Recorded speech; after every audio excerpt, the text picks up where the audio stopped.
Hi friends, मैं हूं doctor Devanshi Mishra. मैं बंसल हॉस्पिटल भोपाल में निसंतानता और स्त्री रोग की विशेषज्ञ हूं। आज हम एक बहुत ही इंपॉर्टेंट टॉपिक डिस्कस करेंगे जो कि है सरोगेसी।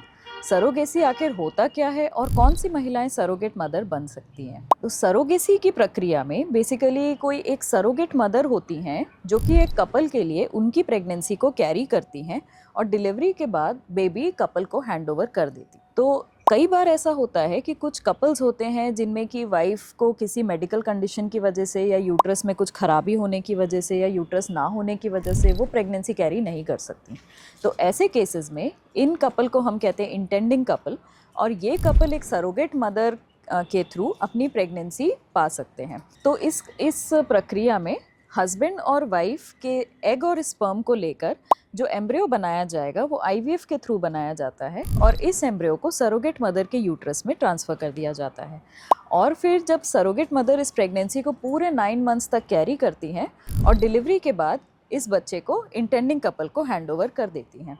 तो ये जो बच्चा होता है इसके ऊपर सरोगेट मदर का कोई लीगल राइट नहीं होता और जो इंटेंडिंग कपल हैं उन्हीं का ये बायोलॉजिकल चाइल्ड माना जाता है और इस बच्चे को सारे राइट्स और प्रिविलेजेस एक बायोलॉजिकल चाइल्ड के मिलते हैं, the child of the intending couple. आजकल इंडिया में सरोगेसी की जो प्रक्रिया है ये बहुत ही टाइटली रेगुलेटेड है by surrogacy act of 21 and surrogacy rules of 2022।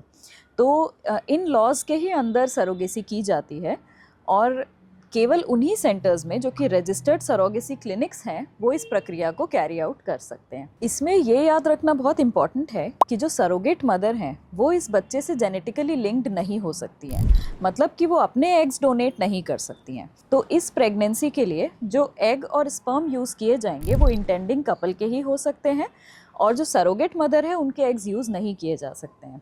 किसी किसी केस में अगर मान लीजिए डोनर एग या डोनर स्पर्म की ज़रूरत पड़े तो अब 2024 में एक अपडेट आया है जो कि कोई एक गैमेट थर्ड पार्टी से लेना अलाउ करता है, यानी कि डोनर एग या डोनर स्पर्म में से कोई एक यूज़ किया जा सकता है और जो दूसरा गैमेट है वो कपल का ही होना चाहिए, लेकिन सरोगेट मदर का नहीं हो सकता है।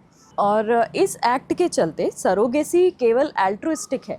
एल्ट्रुइस्टिक मतलब कि केवल वो महिलाएं सरोगेट मदर बन सकती हैं जो कि इस कपल की हेल्प करने के लिए ये करना चाह रही हों और वो इसके लिए कोई भी फाइनेंशियल हेल्प नहीं ले सकती हैं कपल से। कोई भी कैश या काइंड लेना पनिशेबल ऑफेंस है। तो अब कमर्शियल सरोगेसी कम्प्लीटली बैंड है।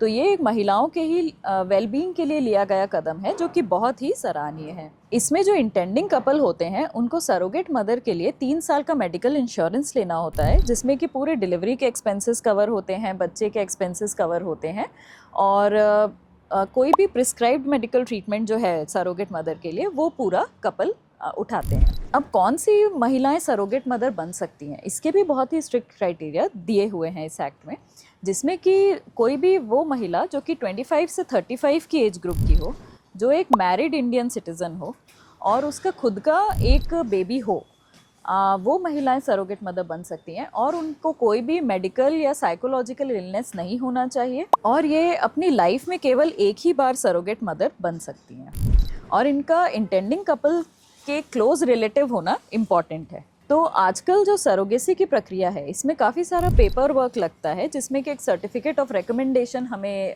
लेना होता है और इस प्रक्रिया में नियरली 6 मंथ्स का टाइम लग जाता है। एक बार जब सर्टिफिकेट ऑफ रिकमेंडेशन आ जाता है फिर ये प्रक्रिया शुरू की जा सकती है। आशा करती हूँ कि ये वीडियो आपको यूज़फुल लगा होगा। ऐसे और कंटेंट के लिए इस चैनल को लाइक, शेयर और सब्सक्राइब जरूर करें। Thank you.